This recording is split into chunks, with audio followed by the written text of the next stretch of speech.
Psalm 78. My people, hear my teaching. Listen to the words of my mouth. I will open my mouth with a parable. I will utter hidden things, things from of old, things we have heard and known, things our ancestors have told us. We will not hide them from their descendants. We will tell the next generation the praiseworthy deeds of the Lord, His power, and the wonders He has done.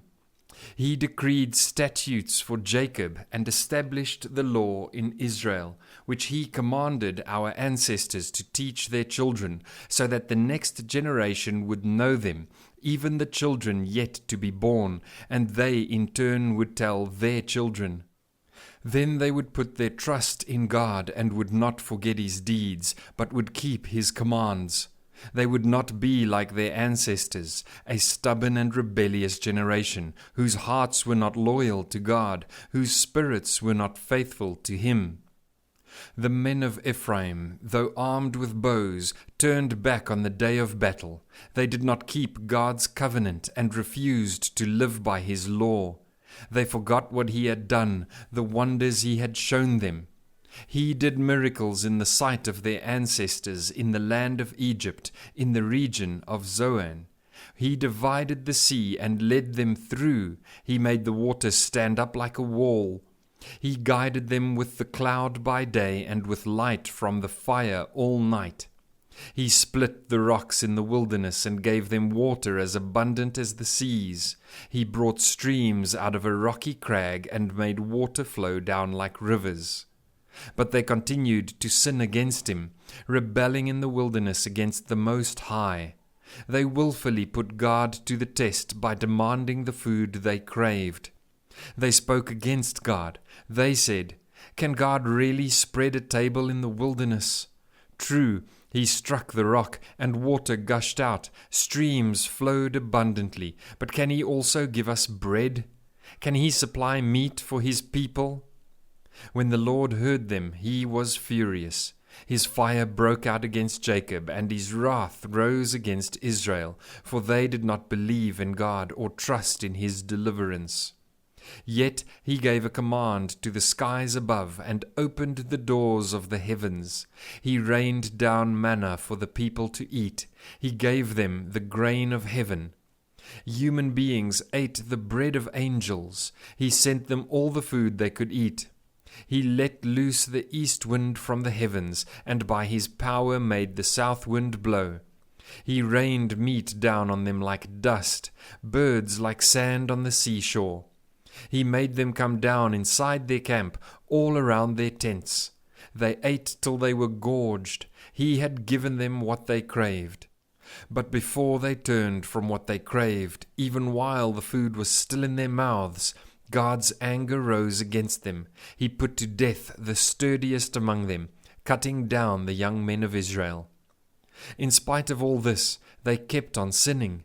In spite of His wonders, they did not believe. So He ended their days in futility and their years in terror. Whenever God slew them, they would seek Him. They eagerly turned to Him again. They remembered that God was their rock, that God Most High was their Redeemer. But then they would flatter Him with their mouths, lying to Him with their tongues. Their hearts were not loyal to Him. They were not faithful to His covenant. Yet He was merciful. He forgave their iniquities and did not destroy them. Time after time He restrained His anger and did not stir up His full wrath. He remembered that they were but flesh, a passing breeze that does not return. How often they rebelled against Him in the wilderness and grieved Him in the wasteland. Again and again they put God to the test. They vexed the Holy One of Israel. They did not remember His power, the day He redeemed them from the oppressor, the day He displayed His signs in Egypt, His wonders in the region of Zoan. He turned their river into blood. They could not drink from their streams. He sent swarms of flies that devoured them, and frogs that devastated them. He gave their crops to the grasshopper, their produce to the locust. He destroyed their vines with hail, and their sycamore figs with sleet. He gave over their cattle to the hail, their livestock to bolts of lightning.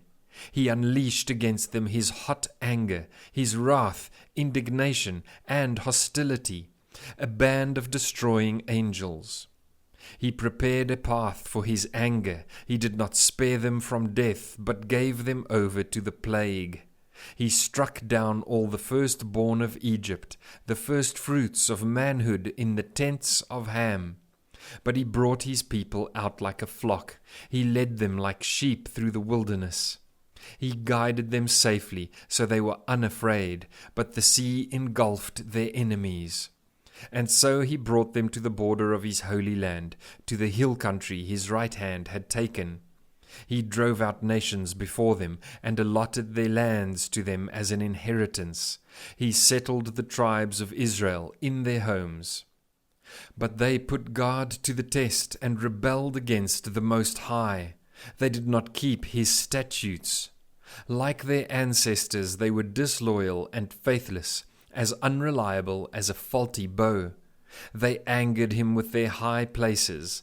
They aroused his jealousy with their idols.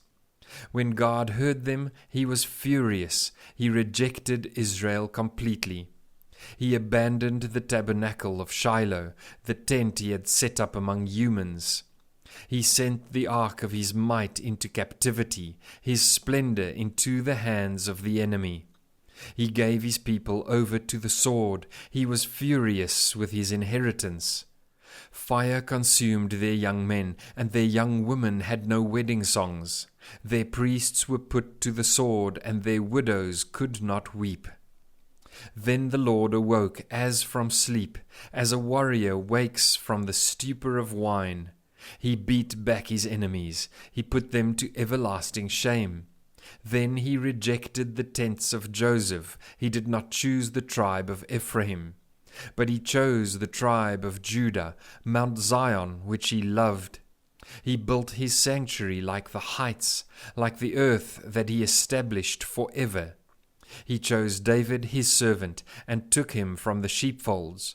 From tending the sheep he brought him to be the shepherd of his people Jacob, of Israel his inheritance. And David shepherded them with integrity of heart, with skillful hands he led them.